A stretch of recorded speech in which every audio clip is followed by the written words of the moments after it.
teman-teman semua, perkenalkan nama saya Muhammad Rifan Putra Pratama dari 10.6. Kali ini saya mau bawain presentasi tentang sebuah buku yang menurut saya keren banget. Judulnya Kedurjana Rahwana dalam Menaklukkan Negeri.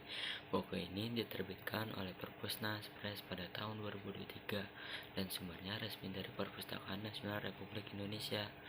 Jadi guys, buku ini tuh bahas tentang salah satu tokoh yang paling ikonik di cerita Ramayana, yaitu Rahwana. Kalau biasanya kita dengar nama Rama, Sinta, atau Hanuman, nah kali ini fokusnya ke Rahwana. Tapi sisi yang diangkat bukan pahlawan, melainkan gelapnya atas kedurjananya. Rahwana diceritakan lahir pada pasangan Begawan Misrawa dan Dewi Sukesi. Dari kecil dia sudah beda banget sama orang-orang biasa karena berwujud raksasa gede dengan 10 kepala dan 20 lengan. Tapi dibalik itu dia punya ambisi besar, pengen jadi penguasa jagat raya.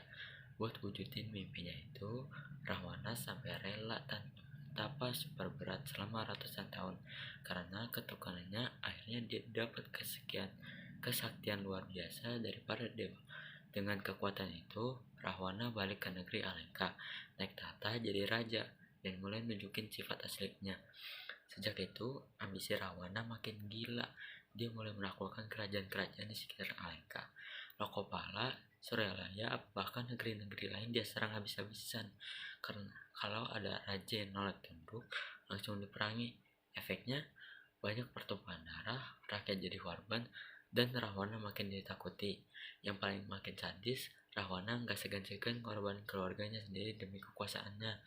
Bahkan dia sampai nekat nyulik Dewi Sinta, si istrinya Rama, cuman gara-gara tergila-gila sama kecantikannya. Dari sinilah muncul konflik besar antara Rahwana dan Rama yang akhirnya jadi perang legendaris antara Alengka melawan pasukan Rama dibantu pasukan kera pimpinan Hanuman. Tapi menarik, bukan ini yang cuma menunjukkan kekejaman Rahwana, tapi juga highlight tentang keluarganya. Misalnya Kumbakarna, adik Rahwana yang badannya segede gunung. Walaupun wujudnya seram, Kumbakarna sebenarnya punya hati yang lebih lembut dan setia sama negaranya, sampai rela gugur di medan perang.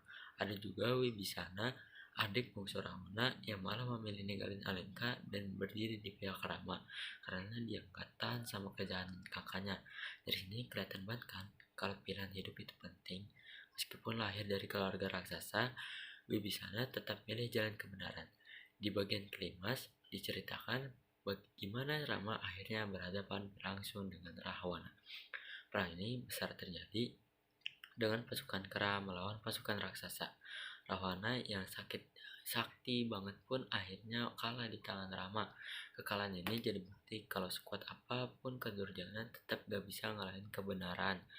Jadi intinya buku Kedurjana Rahwana dalam Menaklukkan Negeri karya Tantri Widianarti ini benar-benar ngajarin kita kalau kekuasaan itu gak ada artinya kalau dipakai buat hal-hal jahat. Rahwana jadi contoh nyata bagaimana sifat sombong, serakah, dan angkara murka akhirnya dia bikin jatuh. Sementara itu, tokoh-tokoh kayak Rama, Hanuman, bahkan Wibisana ngasih kita inspirasi bahwa berpihak pada kebenaran itu penting banget.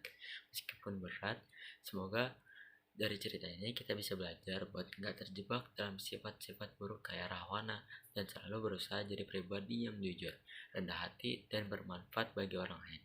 Oke, sekian dari saya. Terima kasih sudah dengerin. Bila ada salah kata, terima kasih sudah dengerin presentasi dari aku. Wassalamualaikum warahmatullahi wabarakatuh.